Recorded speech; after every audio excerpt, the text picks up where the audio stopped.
mantak cek Kangjeng Nabi iyakum wal batnah minat ta'am syarab sing hade maneh ulah seubeuh teuing dahar ulah seubeuh teuing nginum cek Kangjeng Nabi fa innaha mufsidatun lil jasad murisatun lis saqam mufsidatun anis shalah lantaran seubeuh dahar seubeuh nginum ngarusak kana jasad ngawaris kana gering jeung mumul kana salat ngarusak kana jasad ngawaris kana gering eta teh jasad teh rusak gering akibat tidak makanan komo ayeuna makanan kimia jeung mawa kesel mawa mumul kana salat mantak wa alaikum bil qasdi fihi ma maneh kudu sedengan cek Kangjeng Nabi dahar jeung nginum teh fa inau aslahu lil jasad sedengan teh ieu ngabereseun kana awak wa abadu minas sarab jeung ngajauhan tina leulewihi wa annallaha ta'ala la yabghudul habras sabil Allah pang bendu-bendueunana ka kiai nu lintuh.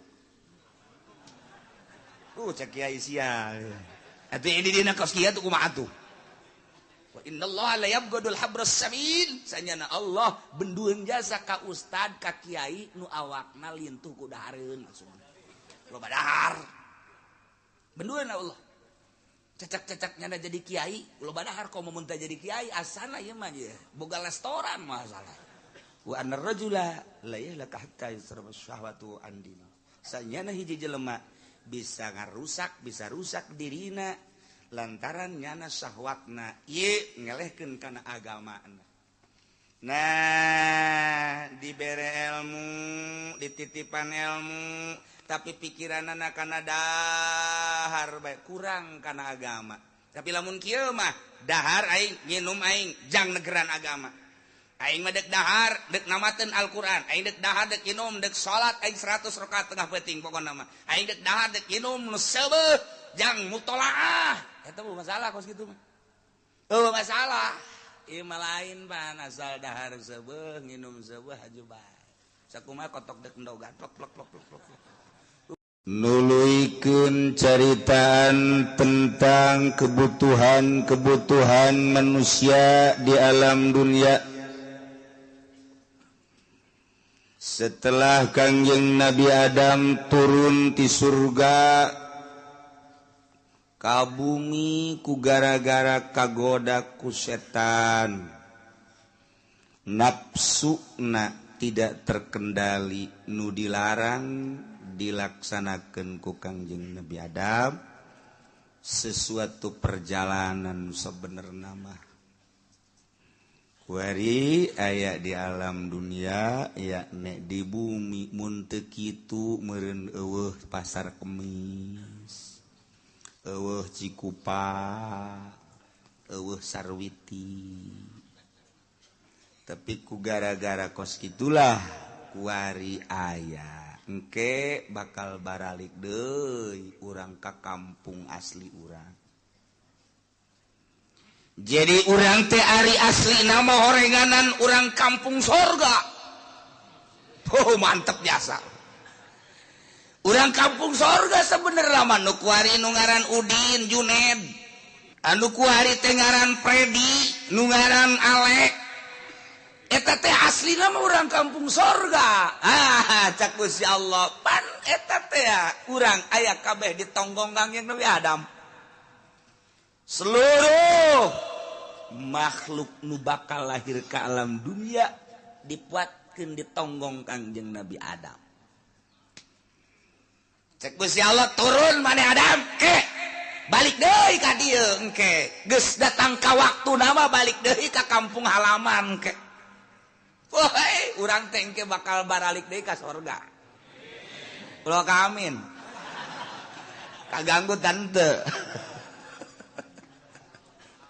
Masya Allah. Ngan dijanjikeun ku Gusti Allah sakumaha maneh Adam cicing di sorga teh bersih ketika maneh teu bersih pan diusir ku aing ka dunia teu layak jelema nu teu bersih cicing di sorga anak incu maneh ge lamun hayang balik ka kampung halaman kudu bersih teu beunang teu bersih Iyalah orang kudu bisa ngebersihan awak supaya orang engke balik KTP orang asli Firdaus. Jadi engke aya di ceplokan lurah kampung Firdaus. Si hade engke besi dicoret didinya aya prak aya KTP kampung Jahanam.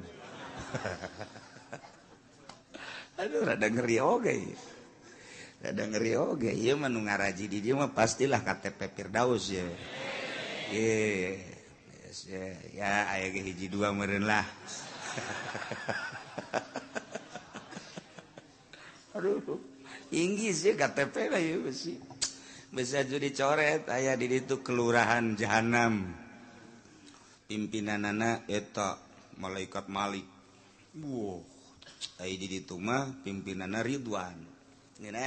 Seri bae malaikat Ridwan datang ka kuari malaikat Ridwan mah senyum bae. Masya Allah, ay malaikat Malik betul pernah senyum. Wah, galak. Kejam. Ya, itu bangsa penyiksaan mah algojo ge kan menyeret ngabunuh seuri. Itu pantas atuh. Ieu. Kangjeng Nabi Adam teh kuari geus aya di dunia di bumi kapanggih jeung Siti Hawa terus galaksanakeun toab tidinya menta ka Gusti jang nyumponan kabutuh di antara kabutuh nu pertama adalah jang nutupan aurat iyalah nu kamari dicaritakeun. Ya bani Adam qad anzalna alaikum libasan yuwari sawatikum warisha wa libasut taqwa dzalika khair dzalika min ayatillahi la'allahum yadhakkarun. Ku Gusti Allah dibere khusus ka Kangjeng Nabi Adam umumna jang umatna supaya katingalina bagus supaya kadeleuna sarege pula atod-atodan jeung mesemna kadele ditutupan yuwari sawatikum warisa endek anu tina pakaian biasa atawa anu tina bulu tapi sing hade nu paling hebat mah walibasut taqwa zalika khair ngan kabelah dituna ditambahan sing hade ya badi Adam malayaftinanakum syaitan ulah kagoda ku setan sakumaha bapa moyang aranjeun kabeh di alam sorga baheula di kampung halaman sorga teh kagoda ku setan akhirna turun ke alam dunia eta pakaian nu sakitu indahna nu sakitu luhurna pakaian kebesaran surga kita dicoplokeun ku Gusti Allah yanzi'u anhuma libasahuma akhirna turun ke dunia liuriyahuma sawatihima. Atuh sataranjang takwari Kangjeng Nabi Adam khususna geus dipersilakeun untuk memakai pakaian menang hasil tina tatanen Allah nurunkeun hujan sanggeusna hujan kemudian jara di breng jara dari tina breng-brengan macem-macem diantarana jadi kapas diantarana jadi hewan tina kapas bakal dijadikeun ieu pakaian-pakaian tina hewan bakal dijadikeun bangsa sutra-sutra jeung kitu pakaian bulu pake Adam silakan jang nutupan aurat dipakailah ku Kangjeng Nabi Adam rapi Kangjeng Nabi Adam jeung Siti Hawa nu ditutupan teh kakaraget tibujal ka handap ka luhur can ditutup tibujal ka dengkul sakieu Kangjeng Nabi Adam tibujal ka di lamun Siti Hawa na make ti dieu ka luhur dikitukeun jeung nutupan pinarepna supaya ulah ajreg-ajregan lamun leumpang kan nyana milu ancul-anculan ditutupan pinarep jadi ka dieu solendang disolendang gitulah mimitina Kangjeng Nabi Adam jeung Siti Hawa teh terus tobat Kangjeng Nabi Adam Siti Hawa terus-terusan tobat ya akhirna dengan doa Rabbana zalamna anfusana wa illam taghfir lana wa tarhamna lanakunanna minal khasirin. Terimalah tobat Kangjeng Nabi Adam alaihi salam. Tuluy-tuluyan ti zaman Kangjeng Nabi Adam ka Kangjeng Nabi Idris, ti zaman Kangjeng Nabi Idris ka Kangjeng Nabi Nuh. Tidinya turun-temurun terus ke Kangjeng Nabi Hud, Kangjeng Nabi Daud, Kangjeng Nabi Sulaiman, Kangjeng Nabi Musa, Kangjeng Nabi Harun, Kangjeng Nabi Zakaria, terus datang ke Kangjeng Nabi Isa alaihissalam, datang ke Kangjeng Nabi terakhir ialah Kangjeng Nabi Muhammad sallallahu alaihi wasallam. Jadi dicuk-curug ti luhurna terus kahandap hukum nukuari urang makuari di zaman Kangjeng Nabi urang ieu ayatna ieu. Ya bani Adam khudhu zinatakum inda kulli masjid. Ya bani Adam wahai turunan Adam, nukuari orang di zaman Kangjeng Nabi Muhammad sallallahu alaihi wasallam. Nu dihitung kuari teh nu berKTP teh jelema teh aya 6 miliar. Lamun jeung nu teu berKTP mah meureunnan bagi dua lantaran di Cikupa malobaan nu teu boga KTP dibandingkeun jeung nu boga KTP. Encan di Belaraja, encan di Cisoka. Anu rarapih mah jangan di Sukamantri doang. Rapihnya mah. Age KTP na ge anu 3 anu 4. Sama penipuan bener. Encan orok, nucan baroga KTP. Jadi ieu di alam dunia teh lamun dihitung kabeh mah meureunanan ayalah sekitar bangsa 10 miliar. Jelema, 5 benua. Benua Asia, benua Amerika, benua Australia, benua Afrika, benua Eropa. 5 benua. Nu paling loba adalah benua Asia. Asia Tenggara, Asia Tengah, Asia Selatan. Pohara di Asia. Ieu jelema teh lain lalagaan loba.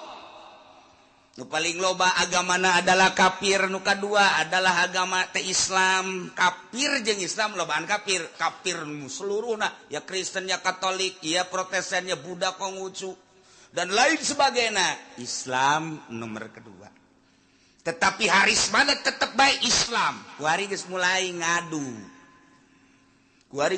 ngadu gitu, saling menyudutkan.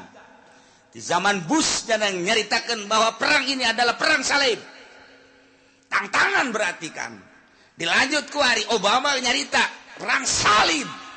Nu dianggap bakal piawai ternyata sarwana. Nyana ngajatakeun perang salib. Tetapi umat Islam masih keneh encan nyaritakeun perang agama.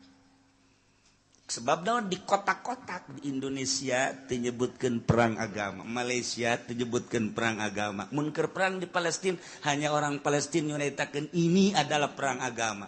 Mun keur perang di Irak hanya Irak nyaritakeun ini adalah perang agama.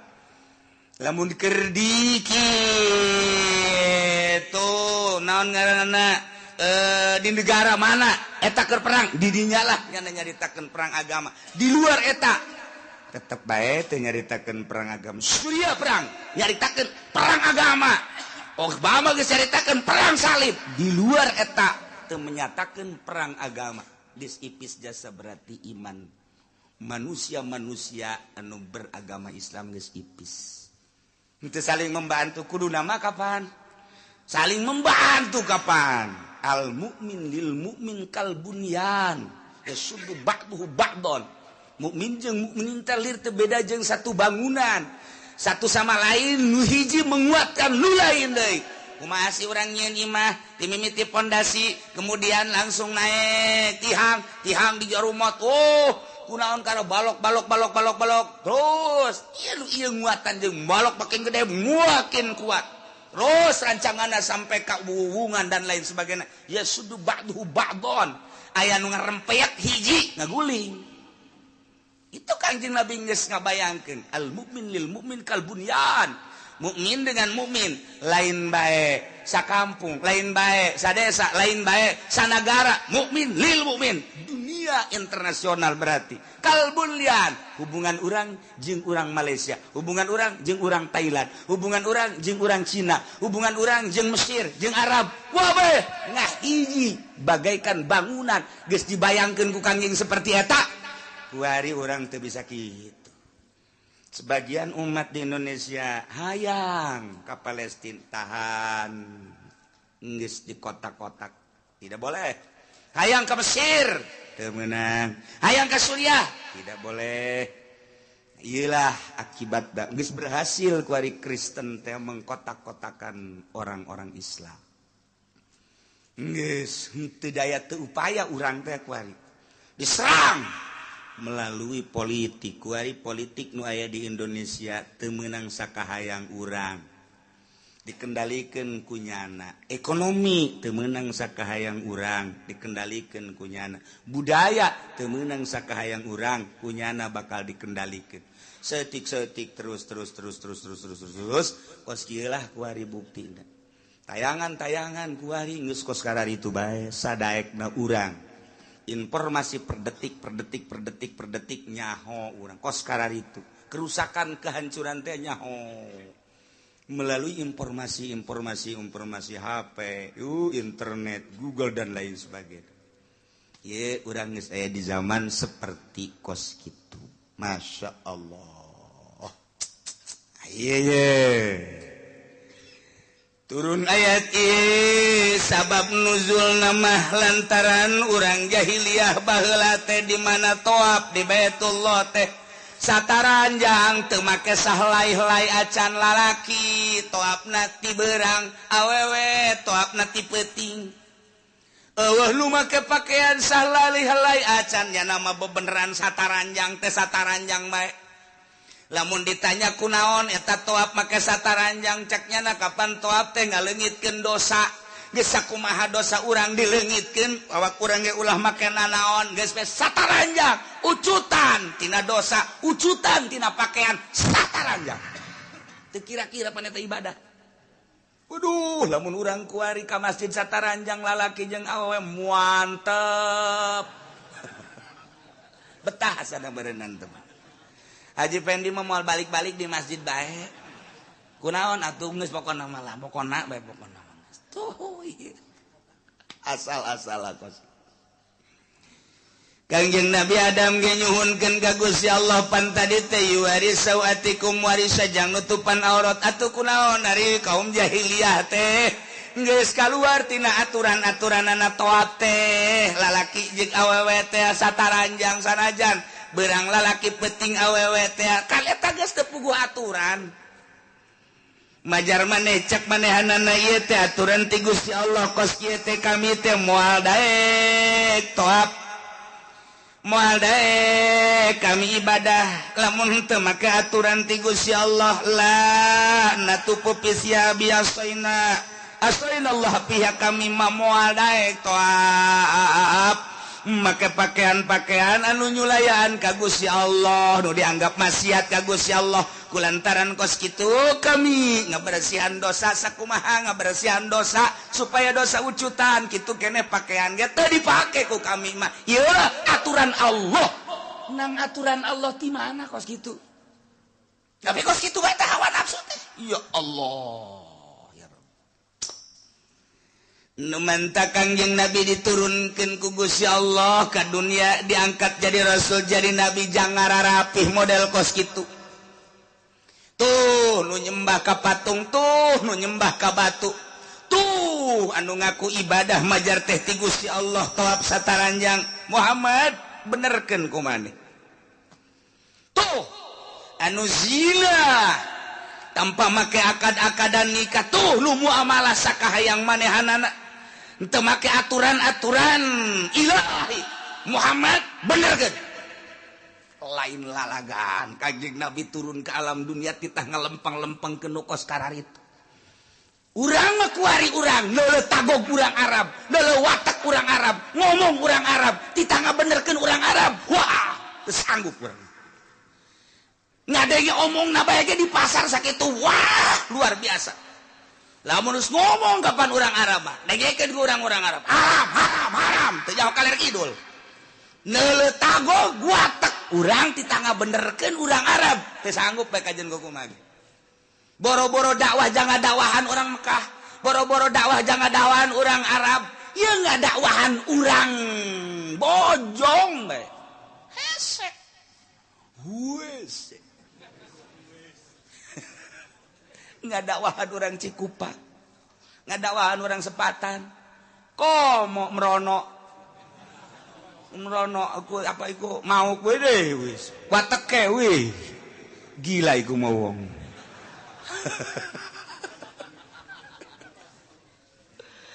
aduh cacalatona ge ora paham kita mah ge atuh iya merono merene premen ya waduh naon permen saya urang aja urang kita ngadawahan orang Cirebon kita ngadawahan tuh coba orang Banten anu sakitu bugalana ngomong pan kumaha ngaing ya dikadek dia ngaing ye pan orang ngomong kos kitu na kumaha eta barangan bae sia dikadek ngaing sia dia wah geus kita ngadawahan itu orang Garut Pamongpeuk luar biasa bangga. Jadi orang kita ngadawahan itu tuh orang Madura. Wah, ngomong nage pan kos gitu. Wah, di sana tanah Tuhan, di sini tanah Tuhan. Semuanya tanah Tuhan. Udah, nggak boleh ada yang ngaku orang Madura itu. Ceknya nama di itu tanah Allah di tanah aing. Pokoknya nama ieu tanah Allah bae. Geus ulah sering ganggu aing mah cicing di dieu. Blon teh coba eta. Atunya nama menclek bae. Cicing bae di dieu. Tambah deui si elai. Eta tita di dakwahan baru bararangga jasa ngan asa Indonesia kene mah talorah urang untuk lah tarolah untuk kene ngadakwahan urang lembur urang ngadakwahan urang Banten sakumaha nurut jeung teu nurut mah sabodo ngan mesti kene bisa ngadakwahan urang Cirebon tapi lamun geus titah ngadakwahan urang Mekah anu kos kitu tah wawa tekanana peuh pohara jasa nu mata Kangjeng Nabi diturunkeun henteu di Cikupa henteu di Cikupa lah cak ku si Allah Cikupa mah epes teu kudu tekudu cukup tamak ku si Junaid ge tekudu tamak teh diturunkeun di Cirebon kecil Cirebon mah tapi diturunkeun ada di Mekah beuh jelema nu radikal luar biasa tokoh anu sangat biadab Abu Jahal turunkeun di dinya beuh Kanjeng Nabi ngahareupan Abu Jahal ngomongna ge urang geus teu kira-kira pan Abu Jahal ditambah ku Abu Lahab ditambah ku Abu Sufyan aya kana masih abu-abu eta Kanjeng Nabi turun tapi tenang wae Kanjeng Nabi iya Allah aya Muhammad benerkeun tuh nu nyembah ka kayu Muhammad benerkeun tuh nu nyembah ka patung benerkeun tuh nu nyembah ka batu benerkeun tuh nu nyembah ka makhluk benerkeun tuh nu nyembah ka dunia benerkeun tuh nu nyembah ka jabatan benerkeun tuh nu nyembah ka derajat benerkeun tuh nu nyembah ka mangsa tetek banget hiji bejakeun Allah teh hiji Allahul ladzi khalaqas samawati wal ard bejakeun dakwah Kangjeng Nabi ieu tah sapopoena oh Muhammad deuleu kumaha itu nyingsat awewe mah make pakaianna nyingsat urang Arab teh baheula make pakaianna nyingsat lamun awewe teh kan saukur make ampok-ampok doang terus lalaki kitu keneh jadi narerted ka luhur kadeuleu ping-pingna bujal kadeuleu kos Mesir kan gitu teh uih kadaruluan kabeh Muhammad bejakeun itu tuh ulah kos kitu tuh make aturan-aturan muamalah nak itu kene ulah bangsa nu gagah jadi menang nu kuat jadi dahsyat nu lemah makin lemah kuari aya aturan muamalah bereskeun Masya Allah Kangjeng Nabi titah ngaberesan nu kos karari kuari mah nu patali heula kana pakaian tah orang jahiliyah teh di mana-mana toab teh sataranjang Muhammad benerkeun coba ge ayatna Ya bani Adam khudhu zinatakum inda kulli masjid.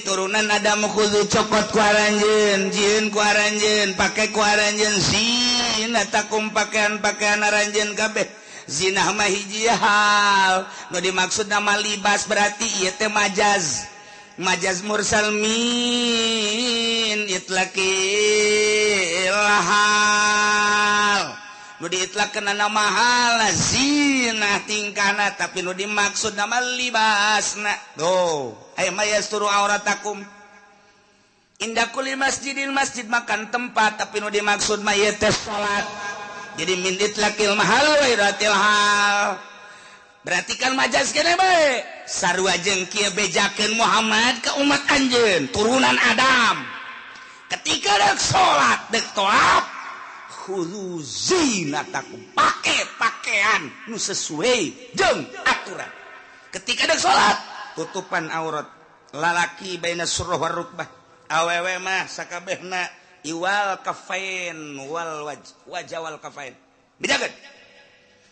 bedakan gitu kita ketika tawaf sarua awewe ilal wajah wal kafain lalaki baina surah war rukbah sok tutupan urang deuk salat kuari mah wajib nutupan aurat dalilna ieu dina Al-Qur'an khudzu zinatakum inda kulli masjid tuh jadi nyaho kapan dalilna kuari mah eta kok bisa jadi kos kitu teh pan khudzu teh fi'il amr kan al amru ma idza utliqa in sarafa lil wujub ila madalla dalil geus bahasa khuzuna di dieu kudu dibongkar deui Imam Syafi'i mah ngabongkar khudzu teh kieu Imam Malik mah ngabongkar khudzu teh kitu urang mah geus tarima asak bae kuari mah nyaritakeun para imam-imam majapu yang ngaji henteu mondok henteu atuh deuk teu puyeng kumaha atuh aja saminggu sakali ge eta ge sesa atuh heula mun henteu keur ngabesan jang ngabesan mah teu ngararaji bae tetep kitu ge sesa ge lumayan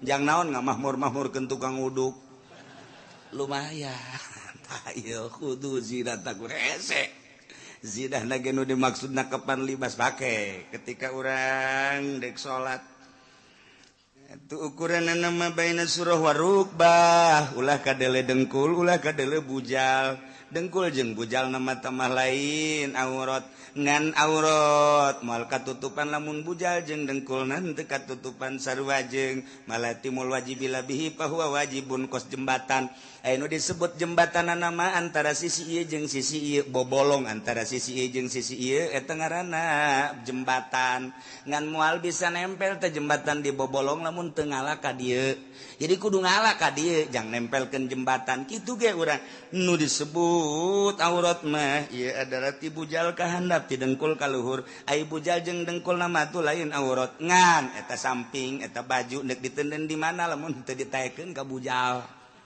tuh kasukeun kana maleti mul wajib bila bipoja cak batur hese teh ngaji kos kitu eta geus laku hese mah mondok teu naon teh tuh mana kos kitu tah gaji teh hese tuh geus ieu carita asakna khudzu zinatakum inda kulli masjid ketika deuk salat pake eta teh lamun nu boga makan lamun nu boga mah tambahan ku adab-adaban eta teh ngan sakadar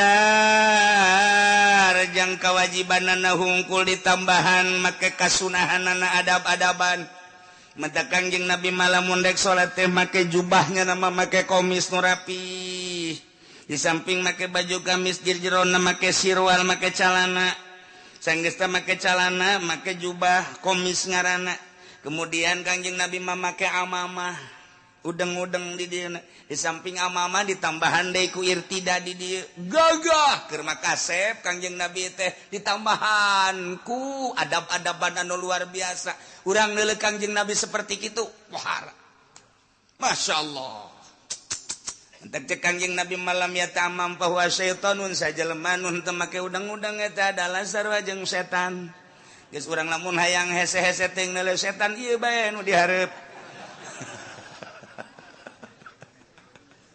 ngan sok aya nu salah kaprah jadi kiai teh kumaha ari deuk ceramah make udang-udang ari arek ngariung make udang-udang ari deuk salat kunaon make rinso kiai penceramah kos gitu nah nu rapi adab-adaban tegep jadina urang kada sunah teh kitu adab Allahu akbar kadeleuna ge saregep padahal majang lalaki mau masalah make hiji samping doang ge samping dikaluhurkeun ka dieu rada dikaluhurkeun ka beuteung geus bae kahandap katutupan geus teu kudu make kaos teu kudu make sorban teu kudu make kopiah jadi bae kos kitu salat kos kitu cenah ieu mah jadi imam saja jadi imam masalah masalah jadi satarannya kalau udah masalah anggaplah di Cirebon lah Kesultanan Cirebon masalah ngan teu boga adab geus make adab nu rapi malah kabelah dia nama diatur ku Kangjeng Nabi nu bagus mah hiji pakaianna namun aya manu putih nomor kaduana nu bersih ka hiji nomor kadua nu putih lamun eueuh nu putih nu polos lamun teu boga kakarak make nu aya gambar-gambaran kebeneran di dinyana make batik aya Semar di sisina aya gareng aya cepot begitu orang salat di tukangeun nyana atuh nu kabayang Asep Sunaria Masya Allah ulah tah itu bagus pakai batik batu mah paranti ka kantor batik anu hajat batik ieu salat mandum nu naon ngaranna putih mun aya nu polos rapi khudzu zinatakum inda kulli masjid nalika urang salat berarti make pakaian nutupan aurat wajibna tambahna sunnah jadi berarti di dieu teh lain bae sakadar nitah make jang nutupan aurat kulantaran di dieu ditambahan ku adab-adaban ditambahan ku hadis Kangjeng Nabi ku ayana sakitu berarti urang disupri titah nutupan aurat di samping nutupan aurat teh kudu ditambahan ku adab-adaban anu rapi nu mentak aya sahabatna ros ka Kangjeng Rasul cek eta sahabat teh ya Rasulullah atuh urang make jeung rapih-rapih sagala rupa lah sapira di alam dunya ja Gusti teh sok nyaritakeun kitu geus bae meureunan teh kudu rapi-rapi cek Kangjeng Nabi teh innallaha jamilun yuhibbul jamal sanjana Gusti Allah teh maha elok maha bagus yuhibbul jamal resep kanu elok-elok jeung resep kanu jamal-jamal disupri urang da Kangjeng Nabi biasa sok ngaca abeh rapi kadeleuna ngan ngacana ulah mohokeun bersyukur ka Gusti Allah kena cilaka ngaca teh jang bersyukur urang dek Jumat sing hade kumis besing ke di dieu aya keneh tulang lah pan bahaya kan lamun aya tulangnya na ungas ingus bae cek nya teu bau asin amat orang tulang pan di dieu tah masarua jeung jawara teh ya jawara anu sok galak teh ajunyan adahar barang dahar sorangan bae jakeur ngambek meureunanan didinya teh jada jeung tembang ai brak teh tulang tembang di dieu nyelap dina kumis pan sok gede tai sakieu jawara tuh ngaranna ge kur ngambek bae begitu dek nginum nyana lek hanyir buah dibualangkeun deui nyokot di gelas hanyir deui buah kumaha geus 12 kakaraknya na ngomong ka pamajikanna sia goblok bisa kukumbah acan belas buah hanyir kabeh ngaca coba tangan ke gelasan bersih kali ya ngaca emang kunaon eta tulang di kumis di kumis jadi batak ge lamun deuk salat Jumat ieu kacaan heula daung beusi aya anu nempel di kumis engke pan bodoh hanas aing marah cenah geus beak salosin teh gelas mantak ge ka atuh panyakit dibawa ku sorangan teh masarua bae jeung tukang bas neangan potlot bus kakaler kaki dul bus hese jasa orenganan ditendeun di biwi tolol tah tukang bas biasana kan di dieu ye biasana ye di kopeahnya na teh kan ngeunaheun diasukeun ieu mah eta mah teh ditendeun di biwir jadi nyono neangan ka dieu ka ditu mana cek ieu ka mana nus mamarahan bae rimas geus dibalang-balangkeun cak babaturan neangan naon patlot aya teh di bibir Jahat. Beres. Aya anu pohoan kos itu aya nu poho tambah. Aya jelema namu sanggeusna namu beres terus nyana pamit. Sanggeusna pamit ban ngaroko ye. Ngaroko teu neuneulah di asbak kadinya. Terarasannya na. Karengana digadiekeun. Aja nyana kana nya ka sapatu. Beres pakai sepatu, rokok nu di asbak teh dicokot dia punya. Jadi dua.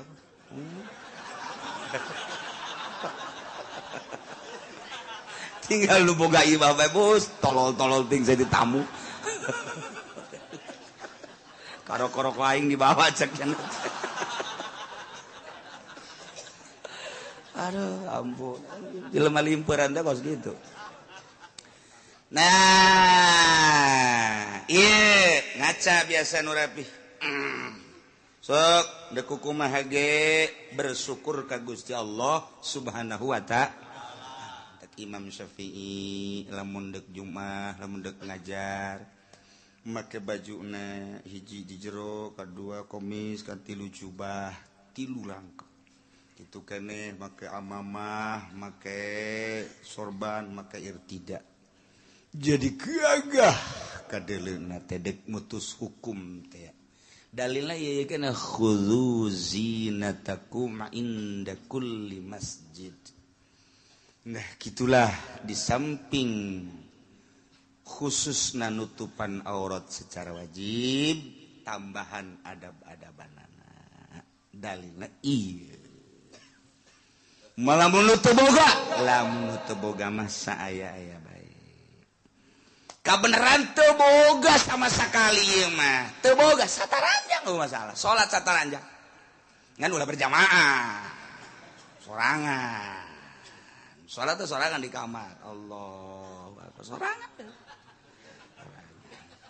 Lantaran sataranjang ieu masalah teu boga. Jadi lain berarti teu boga jang nutupan aurat, eureun salat teu boga, teu bisa tetep salat. Boga orang pakaian pakai, teu boga sebogana. Teu boga sama sekali samping teu boga calana teu boga sataranjang. Bogana ngan seukur ampok-ampok dong, make ampok-ampok bae geus beres. Allah. Di zaman Kangjeng Nabi ngan seukur aya samping hiji doang. Dipakailah ku lalaki berjamaah jeung Kangjeng Nabi. Bahkan sok ditalikeun ka dieu ka luhur, kos urang keur leutik da. Tapi gak ada kritik tadi gitu. Nah, sebab kurang Arab mah yang praktis bae Bang Sunang abeh henteu ieu. Jadi teu make celana, teu make naon, ieu bae samping ka dieu. Geus, awewe kan salat tadi tukang. Gitu kan? Begitu ruku kan awewe ka dieu. Tararangga. Kangjeng Nabi mah pan aya panonna pan di tukang dihareup Kangjeng Nabi mah. Kangjeng Nabi mah nu di dieu aya panon di tukang ge aya panonan ngan nu di dieu teu kaciri ku urang henteu katingali padahal aya panonan nu batak Kangjeng Nabi mah ningali di tukang bi khalfihi ka amami ruyatin sabatat wala yura asbaulin. Jadi tukang Kangjeng Nabi mah sarua jeung hareup bi khalfihi ka amamin sarua jeung hareup. Lamun dibuktikan aya panonan Kangjeng Nabi di dieu nu matak aya nu macem-macem di tukang teh katingali. Nah, begitu Kangjeng Nabi sholat berjamaah jeung para sahabat awewe di tukang. Bas ruku kan mingsat. Awewe kana dieu. Kok mah sujud tak sujud ka deuleu. Jadi awewe teh betah. Di tukang lantaran ya eta lah neuleuh buahan. Kangjeng Nabi pada sholat langsung teu wiridan deui langsung ceramah. Para jamaah sadayana lantaran memang kaayaan urang darurat kuari urusan pakaian maka berjamaah mah dilanjut cuman wayahna ulah waka hudang awewe lamun lalaki can nangtung cekangin. Ke lamun lalaki geus nangtung kakarak awewe hudang. Kitu keneh engke tina sujud ulah waka awewe hudang lamun lalaki can nangtung. Eta awewe sing tarawel kabeh. Babaturanana kanyawannya urang kanyawannya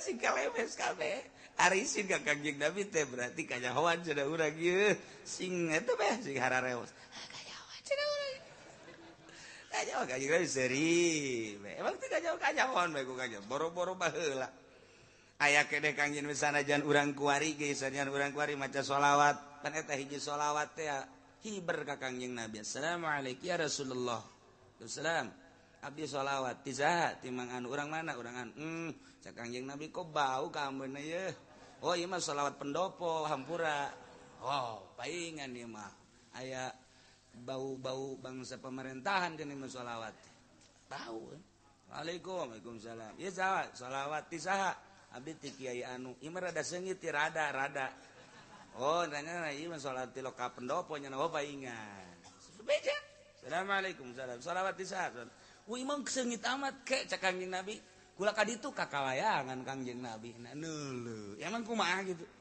jih bantak kudu dibersihan kita sholawat teh ulah sambarangan assalamualaikum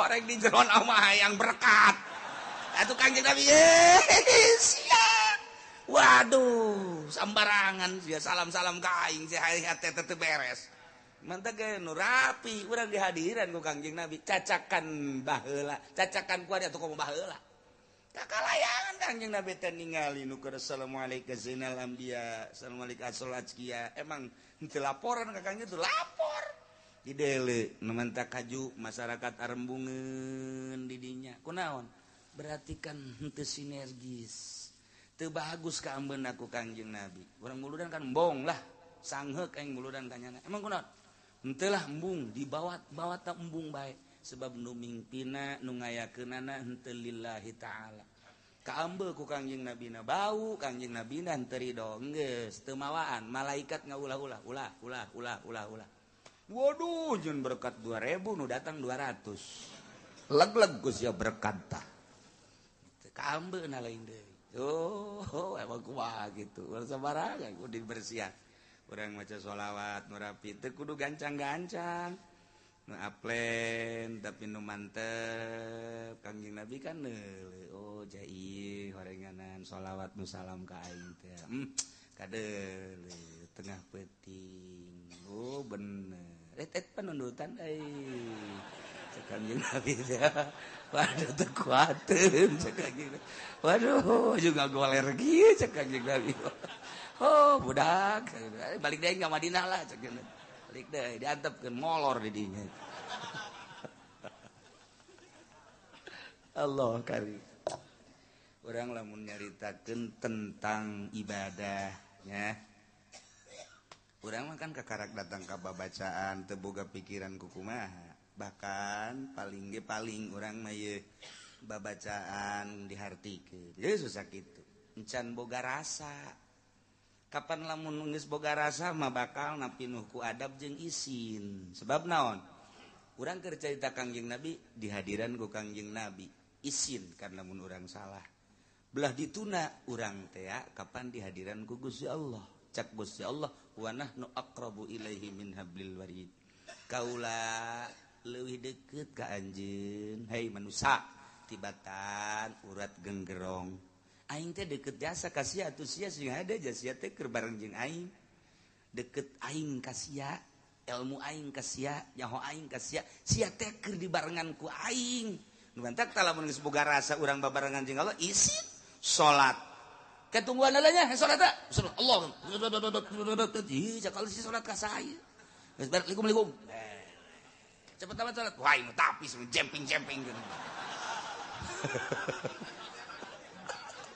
sakjana mah enduro meureun Masya Allah teh boga ka isi cak Allah dekam mana teh sih ya Allah tapi lamun boga rasa isin ka Gusti Allah dideleukeun dikanyahokeun nu marentahna Allah nu nitahna Allah akur teh jeung aturan Allah isin amat nangtung na kiai akur teh jeung aturan Allah ruku aing akur teh jeung aturan Allah boga rasa aing teh deukeut jeung Allah dideleukeun ku Allah sok sieun salah makin ka ditu makin adab makin inggis makin lempan tuh kan makin sieun ka Gusti Allah atuh Allah na deukeut wa nahnu aqrabu ilaihi min hablil warid nu leuwih deukeut ti aing geus teu kudu mikiran naon ja aing sia deuk ka makhluk ge nangieun aing cek Gusti Allah sia minta tulung ka makhluk deuk naon minta tulung ka makhluk jeung nu leuwih deukeut mah aing itu genang aing ngagerakeun atuh balik ka aing geus we ka Gusti Allah tah urang lamun salat ti penting Allahu akbar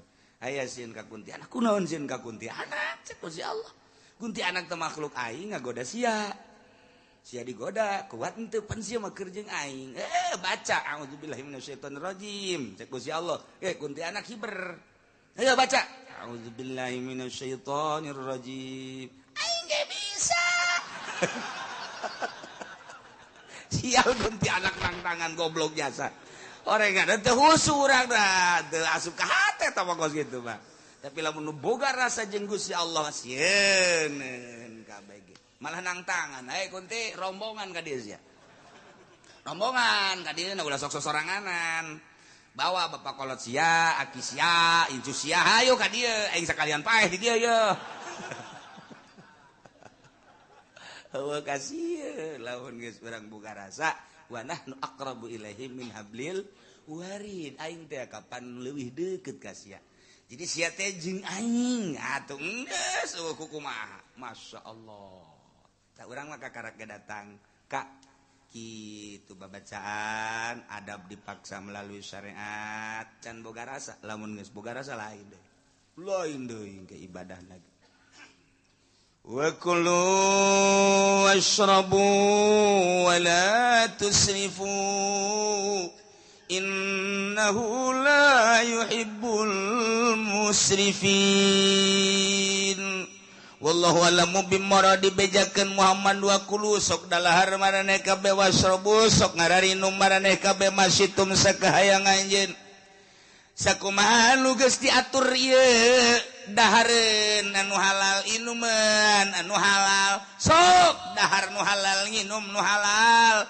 wala tusrifu cuman ulah leuleuwih lantaran innahu la yuhibbul musrifin sanyana Gusti Allah mah teu resepen kanu leuleuwih dititah lamun tadi khudzu zinatakum khudzu fil amr maedakeun kana wajib jang nutupan aurat kabla dituna mah sunah adab-adaban tapi di dieu mah kulu wasrabu aya amr teh di dieu mamar lil ibahah sakadar menang doang eta ngabedakeun antara nu tadi khudzu zinatakum inda kulli masjid amr jeung ieu wa kulu wasrabu wala tusrifu amr keneh tapi penggunaan amrna lain deui nu itu wajib nu ieu mangan ibahah tah jangan lempengkeunana kumaha eta nu hese tuh pasti hese mondok teu ngajem teu teu hese kumaha jangan dengekeun ge gadengen riweuh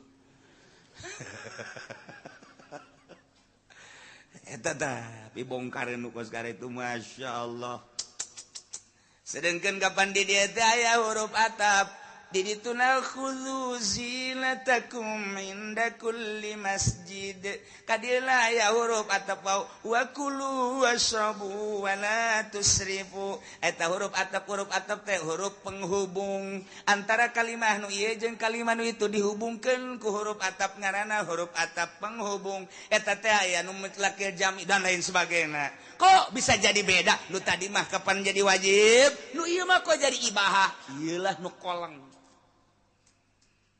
Masya Allah jukuna tuh kumatin saya tuh kudu ibahah saya puyang nama kos itu mah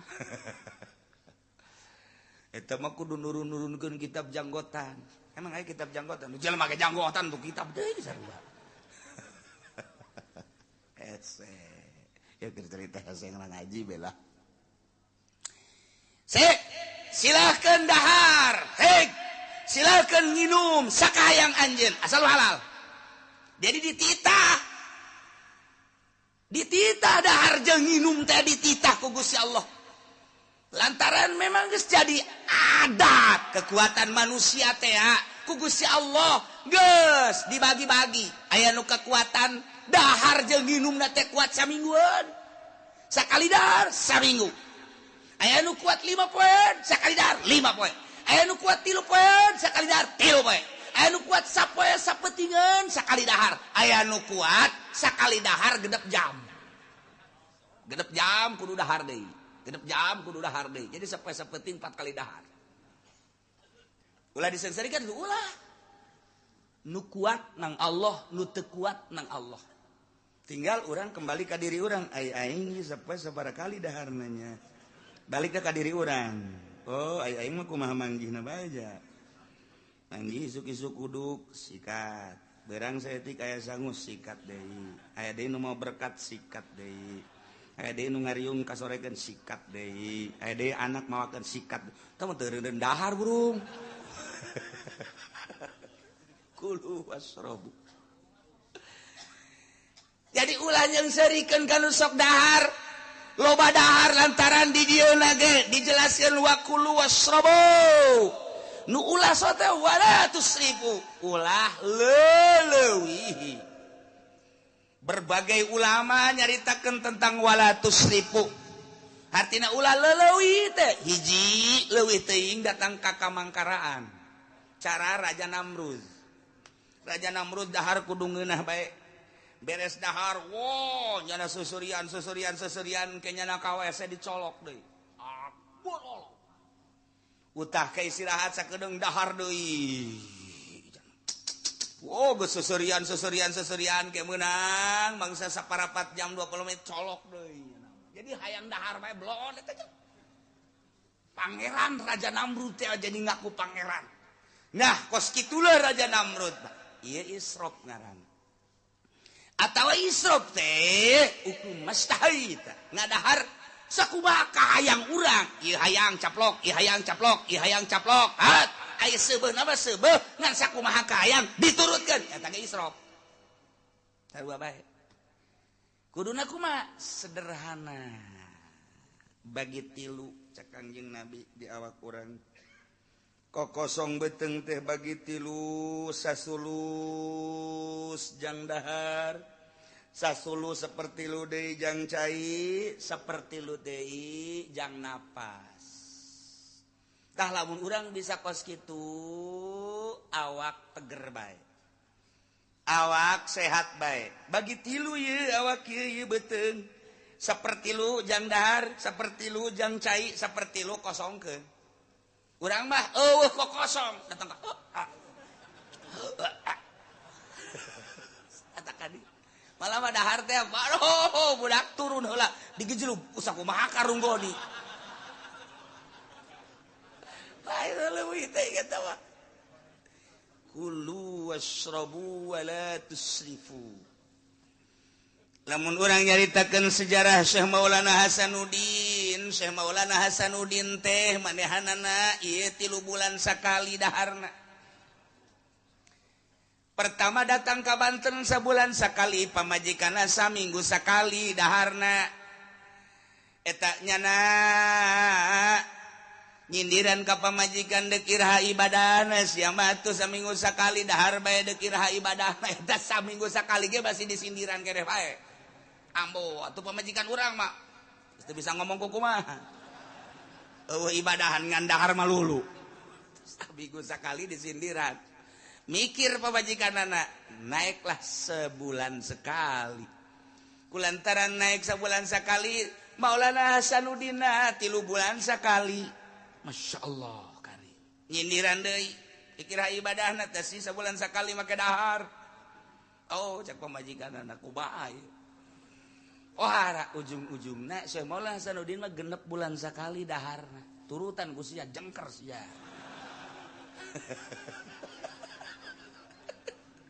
ulah saturut-turut dah. Lamun aya hiji waliullah, lamun aya hiji jelema suluk, lamun aya hiji jelema ndek ibadah ka Gusti Allah, 5 poe nya nan candahar.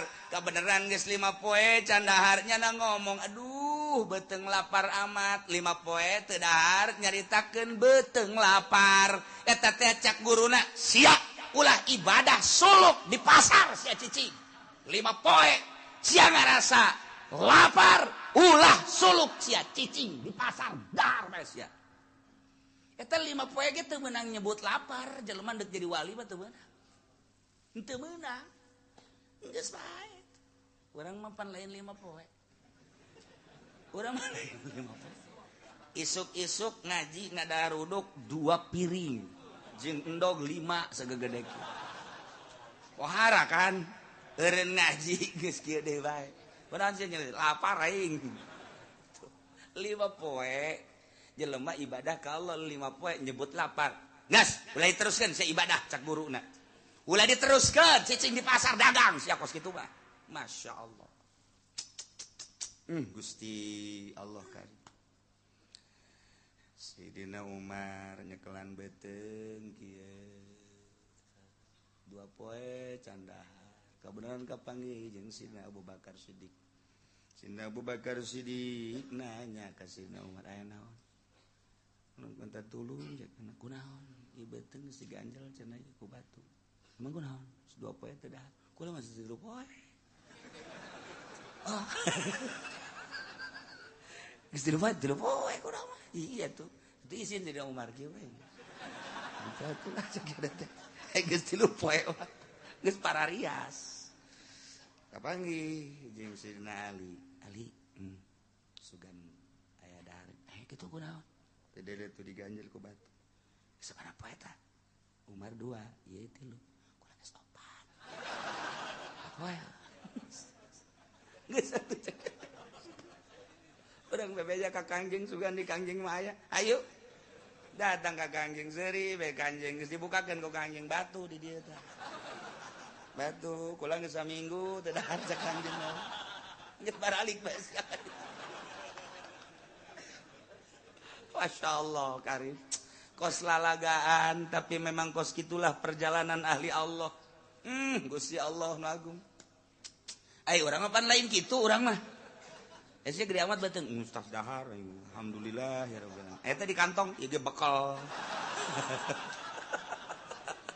alhamdulillah aya bebekalan di dieu naon atuh lontong aya roti aya bacang aya masyaallah wahara amat aya itu tuh tas itu ge sarua itu mah bangsa roti-roti kering budak sabulaneun moal saep batur mah 2 3 4 saminggu Kangjeng Nabi teu dahar ari ieu mah bebekalan jang saminggueun ge liwat pan jauh jasa tah urang jeung nyana ai hayang ka sorgana mah akur perjalanan anu jauh aduh Gusti Allah sakararisi lamun nyaritakeun tentang para wali aya anu sabulan teu dahar setengah bulan teu dahar saminggu teu dahar geus lumrah nu sapoe-sapeuting mah teu dahar teh lumrah jasa tah mah tapi Sufyan Tsauri mah Tuan Syekh Abdul Qadir nyaritakeun dina kitu Fathur Rabbani nya nama daharna gembul Sufyan Tsauri mah gembul nya nama daharna malah mun aya tamu mah kumaha dahar wah gembul jasa beurang dahar ke sore dahar deui tapi ketika salatna ibadahna eueuh nu tanding mun geus salat bae ceurik terus-terusan salat ceurik eureun subuh kitu bae eta mah daharna gembul beurang isuk dahar beurang dahar sore dahar deui tapi lamun geus salat ceurik dadak cek Tuan Syekh Abdul Qadir ulah dituturkeun daharna ku sia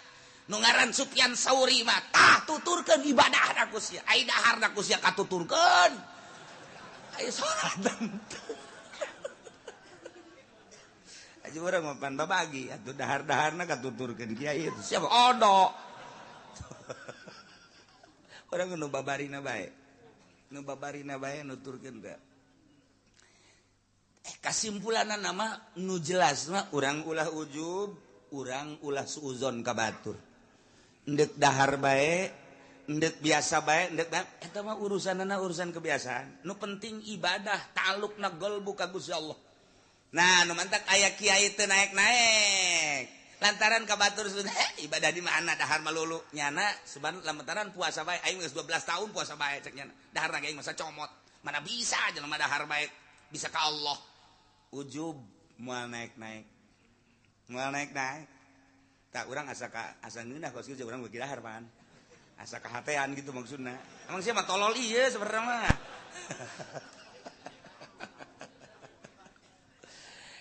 dibagi nakulu silahkan dahar nu halal wasrobu silahkan minum nu halal masyitum sakahayang anjeun cuman wala tusrifu ulah israf ulah lelewihi nu mantak cek Kangjeng Nabi iyakum wal batnah minat ta'am syarab sing hade maneh ulah seubeuh teuing dahar ulah seubeuh teuing nginum cek Kangjeng Nabi fa innaha mufsidatun lil jasad murisatun lis saqam mufsidatun anis shalah lantaran seubeuh dahar seubeuh nginum ngarusak kana jasad ngawaris kana gering jeung mumul kana salat coba ge urang tas magrib dahar subuh jasa subuh nginum subuh jasa haju ngadenge suara azan Allahu akbar aju ge Allahu akbar rokok ditendang di asma la ilaha illallah teu nyaho tak la ilaha illallah ngan datang ka asyhadu anna muhammadar rasulullah peureum urang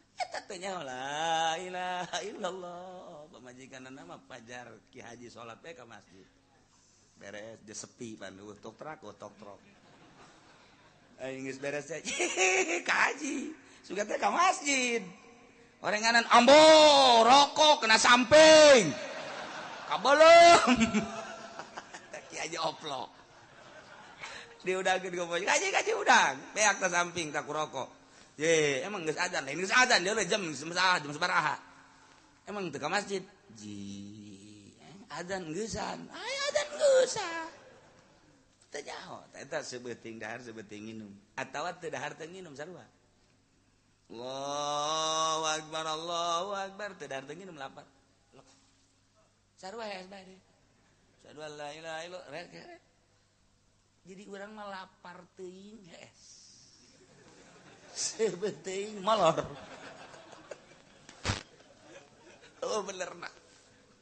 bener nah tadi manteke iya kumal bata minat ta'am masyarakat ulah sebeting sebenarnya sebelum ngarusak kada jasad ngawaris kada gering eta teh jasad teh rusak gering akibat tidak makanan komo ayeuna makanan kimia mah jeung mawa kesel mawa mumul kana salat mantak wa alaikum bil qasdi fihi ma maneh kudu sedengan cek Kangjeng Nabi dahar jeung nginum teh fa innahu aslahu lil jasad sedengan teh ieu ngabereseun kana awak wa abadu minas sarab jeung ngajauhan tina leuwih wa annallaha ta'ala la yabghudul habras sabil Allah pang bendu-bendueunana ka kiai nu lintuh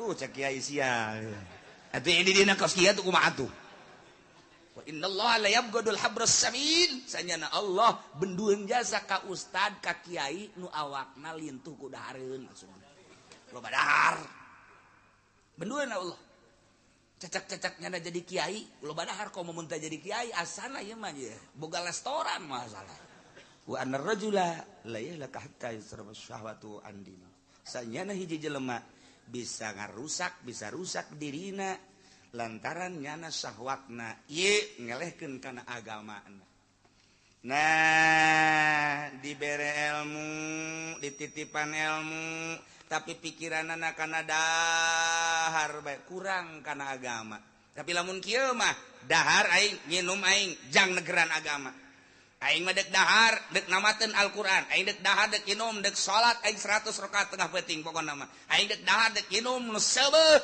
jang mutolaah eta mah masalah kos kitu mah masalah ieu mah lain pan asal dahar seubeuh nginum seubeuh haju bae sakumaha kotok dek endogan plok pukul dingeunah-ngeunah pananggalna kitu geus teu nyaho inget bumi alam ieu dahar aya carita dina kitab ajaib karangan Imam Karmani aya dokter Nasrani tabib Nasrani nanya ke Ali bin Husain bin Waqid ya Ali laisa fi kitabikum min ilmi tib syai'un kitab anjeun mah kitab Al-Qur'an nu nyaritakeun tentang ilmu kedokteran sakmet ge beda jeung di kitab kami Injil. Dina Injil diterangkeun wal ilmu ilmani ilmul abdan wa ilmul adyan. Ilmu dua, aya ilmu patali jeung awak, ilmu kedokteran, aya ilmu patali jeung agama, syariat. Injil mah tampil dengan prima. Ku kami setelah diteliti di Al-Qur'an, laisa fi kitabikum min ilmi tib. Nu patali jeung ilmu kedokteran. Lamun nanyana ka urang heuheuhan. Tapi kulantaran nu ditanyana cucu Kangjeng Nabi Ali bin Husain bin Waqid. Begala lahu, sambarangan. Qad jama'a Allah Ta'ala tiba kullah fi nisfi ayatin min kitabih. Allah geus kumpulkeun ilmu kedokteran, seluruh ilmu kedokteran.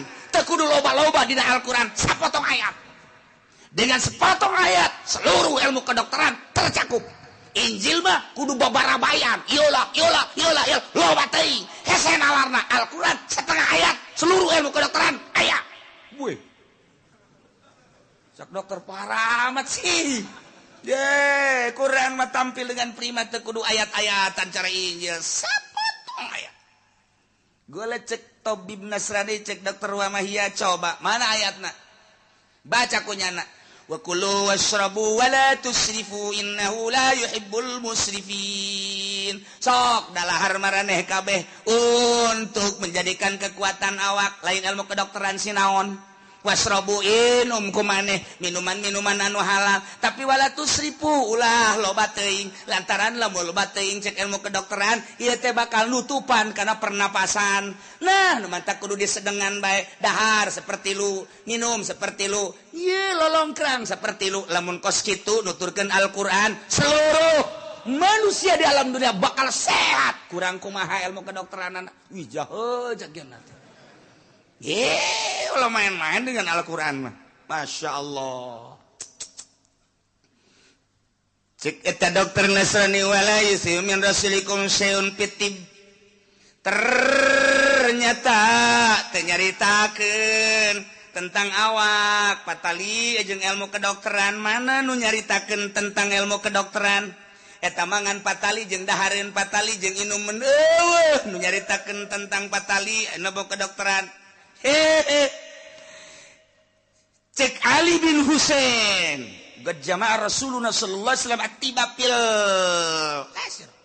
al-fadhi nasirah dengan bahasa nu saeutik dicokot tina kulu wasrabu wala tusrifu timbullah ucapan Kangjeng Nabi wa magia naon ucapan Kangjeng Nabi cek Kangjeng Nabi al-maidah baitud da wal himyah rasul lidain wa atikul badanin ma'awadah.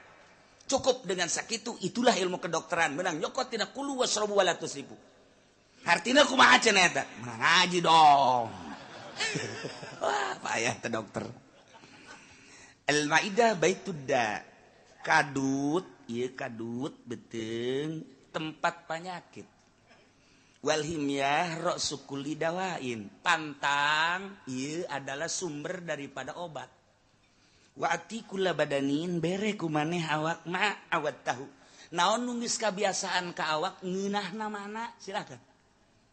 Etalah jang ukuran kesehatan. Lantaran awak manusia dibagi ku Gusti Allah beda-beda.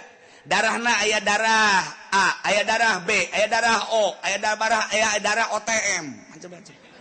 Liwat teuing teh ilmu kedokteran.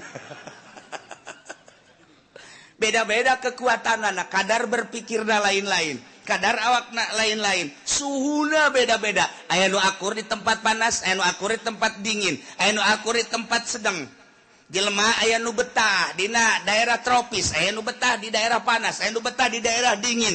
Sakumaha hewan, onta hayangna di nu panas bae. Ketika dibawa ka nu tiis, nyana ngomong, "Tidak betah saya." Mantak otak nu aya di Bogor, nu aya di Taman Safari, eta teh kekuatanna paling genep bulan dibawa deui ka Arab, ganti deui. Nyana geus ngomong bae waduh teu betah cak nyana. Balikeun deui kula ka Arab. Teu betah nyana, lintuh dibawa ti ditu ti Arab ka dieu. Wah, ditonton kurang Indonesia gede amat, genep bulan koru. Bawa deui. aya numbungan jasa di negeri anu tiris hayang dinu panas bae model onta aya nu hayang dinu tis bae dibawa ka nu panas mun kebo pernah pan kebo dibawa ke Mekah ka ditu atuh jajar etean aduh cek jana ujang gupak aing waduh teu betal moal mangi kebo di Mekah ka jeung kumaha ge moal mangi ujang gupak cek jana aing sejasa teu betaheun nya nama betahna di Cikupa lo jang gupak lo bacaknya di Cikupa di Bojong eta tah manusia ge sarua jeung hewan ku ayeuna sakitu kieu ku ari mah dahar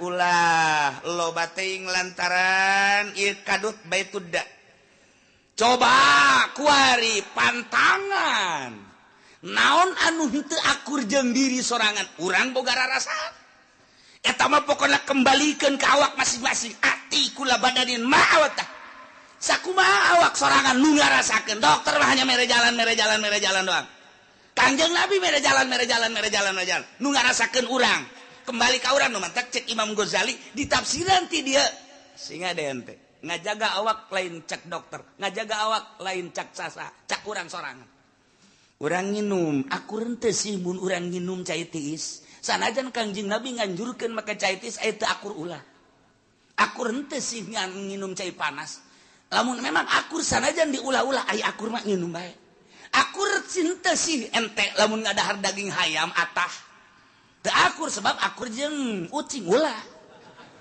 akur asak mah akur apa salah daging embe akur teu ka diri urang awak urang akur dahar teu akur ulah daging sapi akur teu ka urang akur teu akur ulah daging munding gitu kene akur teu akur ulah lauk perlaukan urang lamun ngadahar lagut oh ieu mah kakap teu akur ulah akur sek asal wala tusrifu ieu cumi akur teu jeung awak urang aing mah asal ngadahar cumi be alergi atuh ulah nyiksa awak sia ai akur mah los tapi wala tusrifu kitu kene hurang aing mah lamun ngadahar hurang nu gede henteu nanaon nu leutik teh nanaon jago teh sia mah leutik ngaranna tuh manis ditafsir gede jeung leutik segala ngalam bedana gitu urang anu gede mah ngeunah saknya ada tuh mahal tah mah akur tuh los tah mah tapi lamun teh akur atuh ulah nah contona urang kamari keur nyaba ka Yordania geus lapar beuteung teh isuk-isuk tarurun ti hotel teh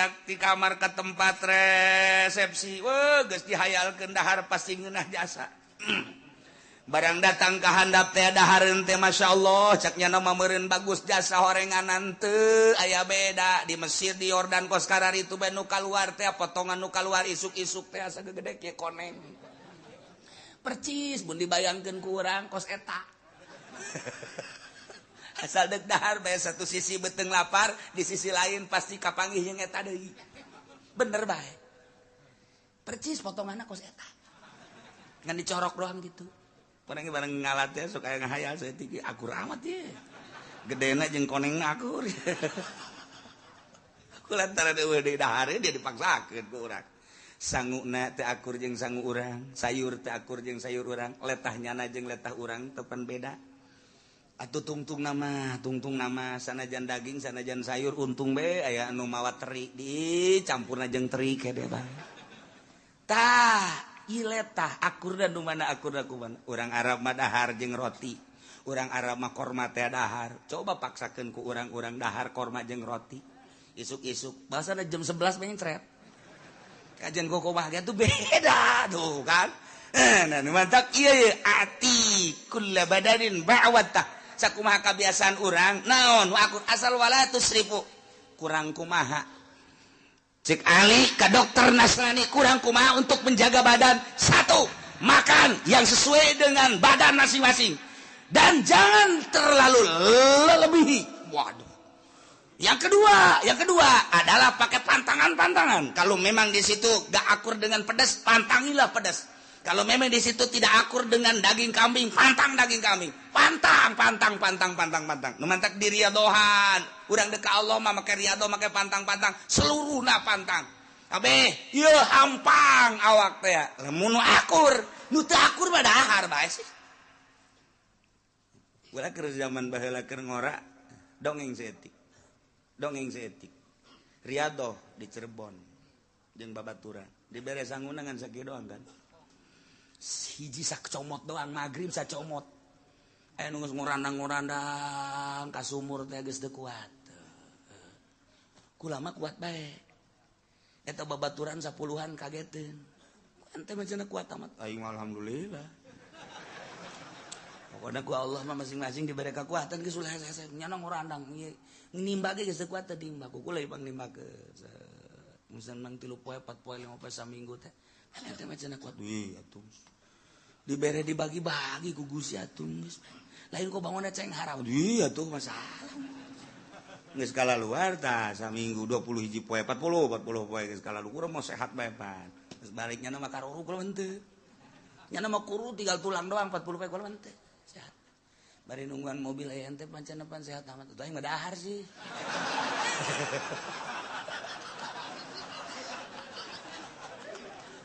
pancen teu kajawan moal aing moal ka nyahoan pan itu bisa kos gitu pan dahar ge diluluskeun bae teh ku kiai atuh lain deui aing mah dahar teu kanyawan ku kiai di aing ge nyaho kiai ge dahar itu aing mah teu kompetisi jeung kiai ulah sok nipu awak aing teh inget ka ieu atikul badan mawat tau dipaksakeun sacomot sakieu urang teu kuat ngomong pae aing antak beres tah set meme salat isya kula mah ka warung heula geus tungguan sia di dieu ka warung dahar cepet dahar bangun teu dahar teh kitu bangun teu dahar datang ka kuari nya lamun inget sok marah udah siap nipu aing ngadena aing teu paeh cek nya tuh urusan pribadi tuh kos gitu Pak atuh aing tasbih ragak deui mangkani kita maca kulu ban sapeuting 1000 Pak ragak kocrek kodas ya orang wiridan teu beres awak teu beres ai urang mah tegep atuh biasa kulhuna ge 4 bismillahirrahmanirrahim qul huwallahu ahad Allahu samad nyana ge kageteun sia tanaga gede amat cenah atuh dahar jinganan nipu tau pas gitu tah itu kuat ulah sing dipaksakeun ai akur urang ternyata diluluskeun ku kiai lulus cek nyana hasil isi horohna lulus tuh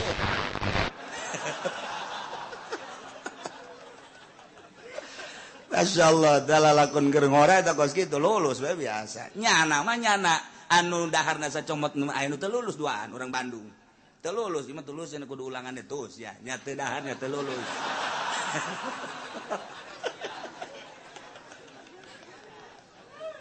Masya Allah. Iya ya pantang, panjang.